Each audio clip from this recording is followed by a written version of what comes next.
everyone, what's up? Today I want to do a little review on a phone that I've been using for about 4 months, which is the OnePlus 7.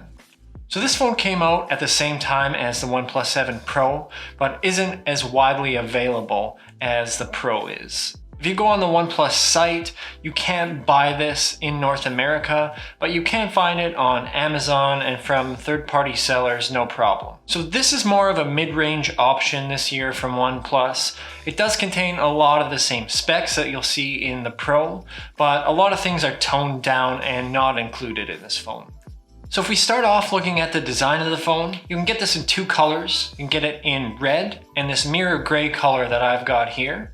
It is pretty prone to fingerprints. It has Gorilla Glass on the front and the back.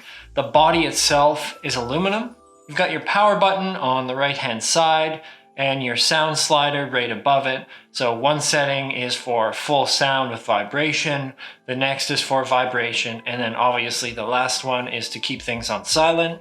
On the other side, you've got your volume control, and right above that is your SIM card. And this is a dual SIM unit. And then pretty standard on the bottom, you've got your USB-C, no headphone jack on this.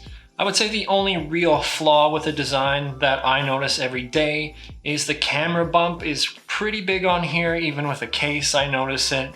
It doesn't sit flat on a table or anything like that. Again, very minor. For a mid-range phone, it does feel really, really nice in your hand. Really nice weight, and general overall build quality is really good. So looking at the display, this is where OnePlus has cut some corners compared to the other models that they've released this year. This is a 60 Hz display. All the other OnePlus models this year are 90 Hz. It is still an AMOLED display, but the resolution is only 2340 by 1080, so it's not a QHD display.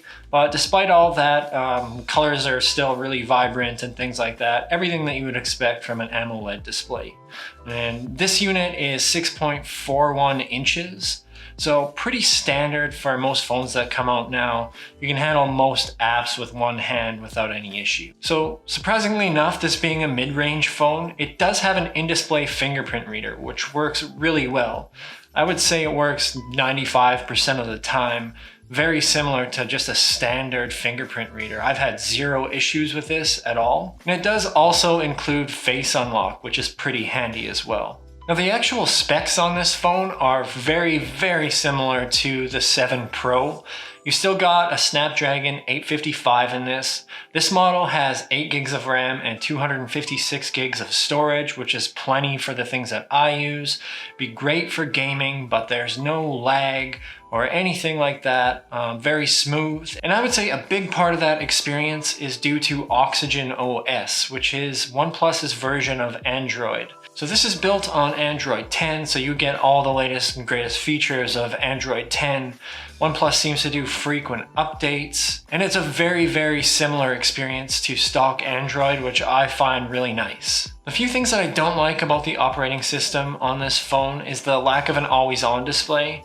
Being it does have an AMOLED display, I'm used to seeing those always-on displays with the time and the little notification bar there. OnePlus uses something called an ambient display, which is very similar, but usually you've got to pick up your phone to see it, and sometimes it's nice to just look over and check the time and see if you've got any messages or anything like that, especially with the lack of an LED indicator for notifications. And another thing I don't like, and this is more of an Android 10 thing, is the gesture system. So this removes the 3 buttons that we're used to seeing on the bottom, and you'll be swiping left and right, up and down from the sides of the screen.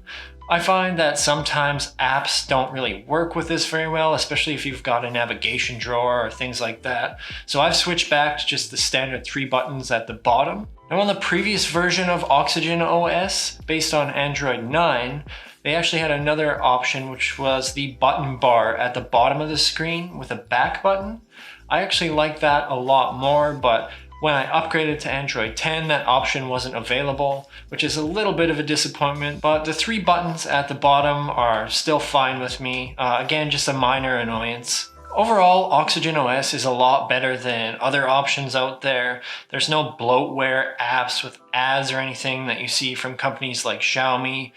It's very, very clean and very, very close to base Android, which I really love. All right, so moving on to the camera. The main sensor on this is the 48 megapixel Sony sensor that you'll see actually on the OnePlus 7 Pro. The other sensor on here is just a 5 megapixel depth sensor for things like portraits and stuff like that. The front camera has a 16 megapixel sensor in it, which is mediocre at best in my opinion. I don't take a lot of selfies or anything like that or use that camera very much, so it's not something that I notice on a day-to-day basis.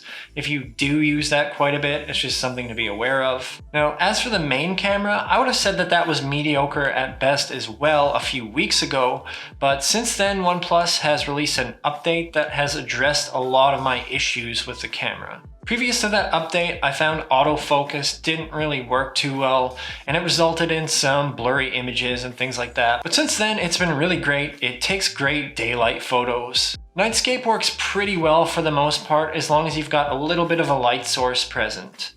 If you're taking images in pitch black, I often find that they come out blurry or grainy. I'm guessing they just don't have enough light information to build a decent picture. But other than that, as far as still images go, I would say that it does a really good job for being a budget or a mid-range option. The OnePlus camera software is very similar to a lot of other flagships. You get a ton of different features in there with portrait, panorama, all the usual things that you're used to seeing. You can record video in 4K at 60 frames per second, which is really nice. And you've got a pro mode where you can adjust everything manually, take a full 48 megapixel raw image if you want, which is really neat. Again, pretty good for a mid-range option. As far as the sound goes on this, you do have stereo speakers. You've got one speaker in the bottom, one speaker in the top. It does look like there's two speakers in the bottom, but actually only one of these grills is used for speaker.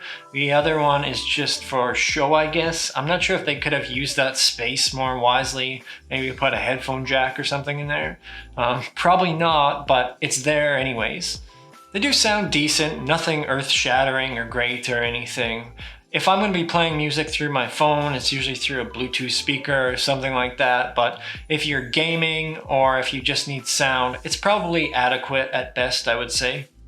And finally, coming to the battery on this thing, it is a decent size at 3700 milliamps. It does come with a 20-watt quick charge adapter.